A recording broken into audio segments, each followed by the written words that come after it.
Budget पर CM योगी का संबोधन। प्रदेश का राजकोषीय घाटा सकल राज्य घरेलू उत्पाद का 2.97% है, जो भारतीय रिजर्व बैंक द्वारा FRBM एक्ट में निर्धारित 3.5% की सीमा से कम है। नीति आयोग द्वारा राज्यों की राजकोषीय स्थिति के संबंध में प्रकाशित रिपोर्ट में उत्तर प्रदेश को फ्रंट रनर अग्रणी राज्य की श्रेणी में रखा गया है। इस रिपोर्ट के अनुसार वर्ष 2018-19 से वर्ष 2022-23 की अवधि में प्रदेश के समेकित फिस्कल हेल्थ इंडेक्स में 8.9 अंकों का इजाफा हुआ है। व्यय की गुणवत्ता में व्यापक सुधार हुआ है। वर्ष 2018 से 13 की अवधि में पूंजीगत व्यय कुल व्यय के 14.8% से 19.3% के मध्य रहा। इस अवधि में यह अनुपात देश के प्रमुख राज्यों के औसत अनुपात से अधिक रहा। विगत 8 वर्षों में बेरोजगारी की दर को नियंत्रित करने में सफलता मिली है। प्रदेश में रोजगार की संभावनाएं बढ़ी हैं, नए रोजगार सृजित हुए हैं। लगातार प्रयासों के फलस्वरूप पिछले 8 वर्षों में प्रदेश को लगभग 45 लाख करोड़ के निवेश प्रस्ताव मिले हैं, जिसमें से 15 लाख करोड़ के निवेश प्रस्ताव जमीन पर उतरे जा चुके हैं और 60 लाख नौकरियों के अवसर सृजित हुए हैं।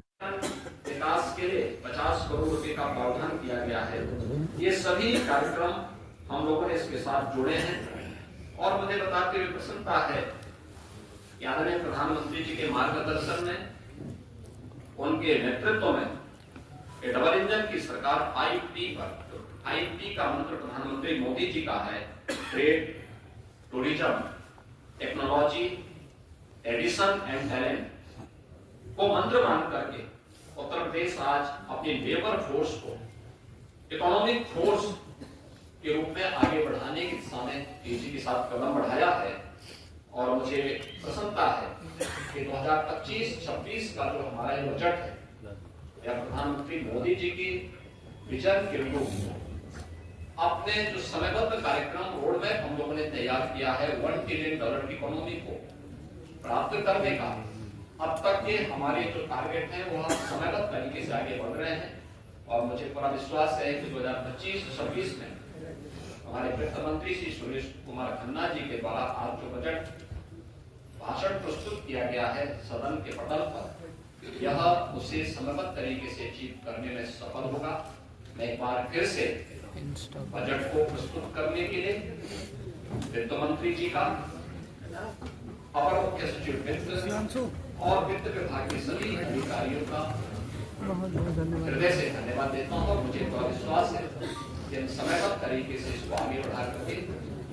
उत्तर प्रदेश को देश की अर्थव्यवस्था का नाम तक पहुंचाने के कार्यक्रम रहे हों। चीनी मिलों के पुनरुद्धार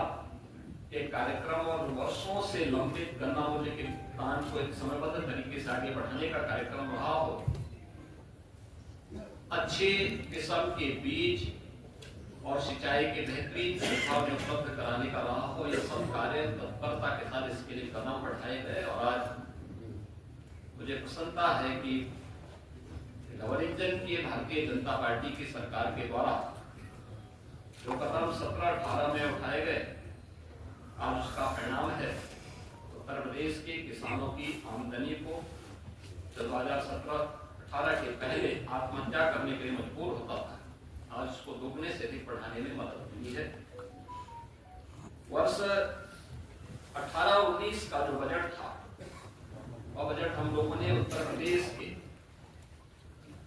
बीमारू राज्य से इसको उभारने के लिए इंफ्रास्ट्रक्चर और औद्योगिक विकास के लिए समर्पित किया था। आपने देखा होगा एक्सप्रेस वे में जो उत्तर प्रदेश की भागीदारी बहुत कम थी, आज गंगा एक्सप्रेस वे के पूर्ण होने के साथ ही उत्तर प्रदेश की भागीदारी देश के अंदर इंफ्रास्ट्रक्चर एक्सप्रेस वे में 55% से हो जाएगा। औद्योगिक विकास की दृष्टि से उत्तर प्रदेश का पहला इन्वेस्टर समिट भी हम लोगों ने 2018 में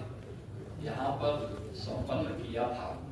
और उस दृष्टि से 2018-19 का बजट हम लोगों ने प्रदेश की जनता को समर्पित किया था। वर्ष 19-20 का बजट प्रदेश में महिला सशक्तिकरण को समर्पित था, जिसमें हम लोगों ने प्रदेश की मातृशक्ति के उन्नयन के लिए अनेक योजनाएं चलाई थी, जिनमें सामूहिक विवाह, मुख्यमंत्री सामूहिक विवाह की योजना हो, मुख्यमंत्री कन्या सुमंगला की योजना हो, या उत्तर प्रदेश में मिशन शक्ति के कार्यक्रम के माध्यम से महिला सुरक्षा, महिला सम्मान और महिला स्वाभिमान इन स्वावलंबन इन कार्यक्रमों को प्राथमिकता के आधार पर आगे बढ़ाने के साथ ही उत्तर प्रदेश के पुलिस बल में महिलाओं की भर्ती को 20% अनिवार्य करने के कार्यक्रम को प्राथमिकता देते हुए आगे बढ़ाने का कार्यक्रम के महिला सशक्तिकरण के लिए उठाए गए कदमों का परिणाम है। वर्ष 2020-21 का बजट हम लोगों ने उत्तर प्रदेश के युवाओं को और उनके लिए अधिक से अधिक एम्प्लॉयमेंट बढ़ाने के लिए समर्पित किया था और इसमें 2 करोड़ युवाओं को टैबलेट और स्मार्टफोन के माध्यम से अधिक का बजट है जो 2024-25 की तुलना में 9.8% अधिक है। इसमें एक तरफ जो बजट का आकार में बढ़ोतरी ये राज्य के सामर्थ्य को प्रदर्शित करता है, तो दूसरी ओर यह बजट डबल इंजन सरकार की प्रतिबद्धता को भी दिखाता है। इस बजट में हमने 2,25,561 करोड़ 49 लाख रुपए कैपिटल एक्सपेंडिचर के लिए इसमें प्रस्तावित किया है, जिसके माध्यम से